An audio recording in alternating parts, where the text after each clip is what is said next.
ಆದರೆ ಆ ಸಮಯದಲ್ಲಿ ಅವರಿಬ್ಬರ ನಡುವೆ ಯಾರಿಲ್ಲದ ಆ ಕತ್ತಲ ಕೋಣೆಯಲ್ಲಿ ಆ ಆಟ ಸುಮಾರು 2 ಗಂಟೆಯವರೆಗೆ ಚೆಂದಾಗೆ ನೆರವೇರಿಸಿಕೊಂಡರು.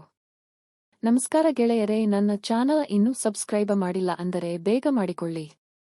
ವೀರೇಶ್ ಒಬ್ಬ ಸರಳ ಸ್ವಭಾವದ, ಪ್ರಾಮಾಣಿಕ ಹೃದಯದ ಕೃಷಿಕ. ಅವನ ಮದುವೆ ಸುಂದರಿ ಹಾಗೂ ಗೃಹಿಣಿಯಾದ ನಂದಿನಿಯೊಂದಿಗೆ ಆಗಿತ್ತು.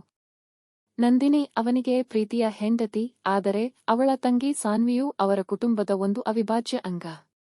ಸಾನ್ವಿ ನಂದಿನಿಗಿಂತ ಚುರುಕು, ಸ್ವತಂತ್ರ ಸ್ವಭಾವದ, ಬಗೆಯ ವಿಚಾರಗಳಲ್ಲಿ ಧೈರ್ಯವಂತಳಾದ ಹುಡುಗಿ.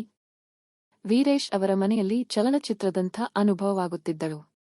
ಬಡತನದಲ್ಲೇ ಬೆಳೆದ ವೀರೇಶ್ ತನ್ನ ಹೆಂಡತಿ ಹಾಗೂ ಮಾವನ ಮನೆಯಲ್ಲಿ ಎಲ್ಲರ ಪ್ರೀತಿಗೆ ಪಾತ್ರನಾಗಿದ್ದ. ಸಾನ್ವಿ ಯಾವಾಗಲೂ ವೀರೇಶ್ಗಿಂತ ದೂರವಿರುತ್ತಿದ್ದಳು. ಆದರೆ ನಂದಿನಿ ಗರ್ಭಿಣಿಯಾಗಿದ್ದಾಗ ಅವಳಿಗೆ ಸಹಾಯ ಮಾಡಲು ಸಾನ್ವಿ ಹೆಚ್ಚು ಸಮಯ ವೀರೇಶ್ ಅವರ ಮನೆಯಲ್ಲಿ ಕಳೆದಳು. ದಿನ ಕಳೆದಂತೆ ವೀರೇಶ್ ಹಾಗೂ ಸಾನ್ವಿ ನಡುವೆ ಹೊಸದೇನೋ ಸಂಬಂಧ ಕಳೆದು ಹೋಯಿತು. ವೀರೇಶ್ ಸಾನ್ವಿಯ ಚಿಂತೆ, ಆಕೆಯ ಹಾಸ್ಯ, ಆಕೆಯ ಪ್ರಾಮಾಣಿಕ ಧೋರಣೆಗಳ ಬಗ್ಗೆ ಆಕರ್ಷಿತನಾದ. ತಾನು ಯಾಕೋ ವಿಚಿತ್ರ ಅನುಭವಿಸುತ್ತಿದ್ದ. ಇದೊಂದು ತಪ್ಪು ಅನಿಸಿತ್ತು, ಆದರೆ ಹೃದಯದ ಮಾತಿಗೆ ಯಾರು ತಡೆಹಿಡಿಯಬಹುದು? ಒಂದು ದಿನ ಸಂಜೆ ಹೊತ್ತಿಗೆ ನಂದಿನಿಗೆ ದಾಹವಾಗಿತ್ತು. ವೀರೇಶ್ ಬಿಸಿನೀರನ್ನು ಕೊಡುವಾಗ ಸಾನ್ವಿ ಅಚಾನಕ ಅಡಿಗೆ ಮನೆಯ ಹತ್ತಿರ ಬಂದು ಅವರಿಬ್ಬರ ಕಣ್ಣುಗಳು ಭೇಟಿಯಾದವು.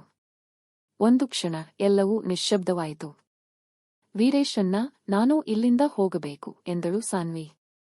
ಏಕೆ ಎಂದವನು ತಲೆ ತಗ್ಗಿಸಿ. ನೀನು ನನಗೆ ಪ್ರೀತಿಯ ಸಂಬಂಧದಲ್ಲಿರುವವನಂತೆ ಭಾಸವಾಗ್ತಿದೆ. ಇದು ತಪ್ಪು. ವೀರೇಶ್ ಕಣ್ಣಿನತ್ತ ನೋಡಿದಳು ಸಾನ್ವಿ.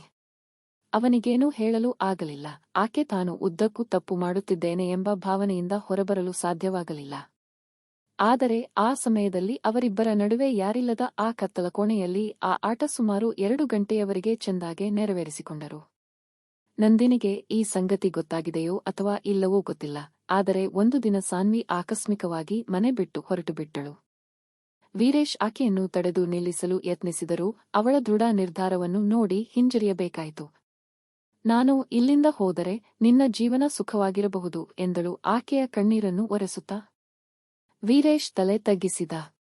ಅವನ ಮನಸ್ಸು ಭಾರವಾಗಿತ್ತು, ಆದರೆ ತನ್ನ ಪತ್ನಿ ಮತ್ತು ಕುಟುಂಬದ ಮೇಲಿನ ಹೊಣೆಗಾರಿಕೆ ಮುಗಿಯುವವರೆಗೂ ಈ ಸಂಬಂಧದ ಬಗ್ಗೆ ಯೋಚಿಸಬಾರದು ಎಂಬ ನಿರ್ಧಾರ ಮಾಡಿಕೊಂಡ.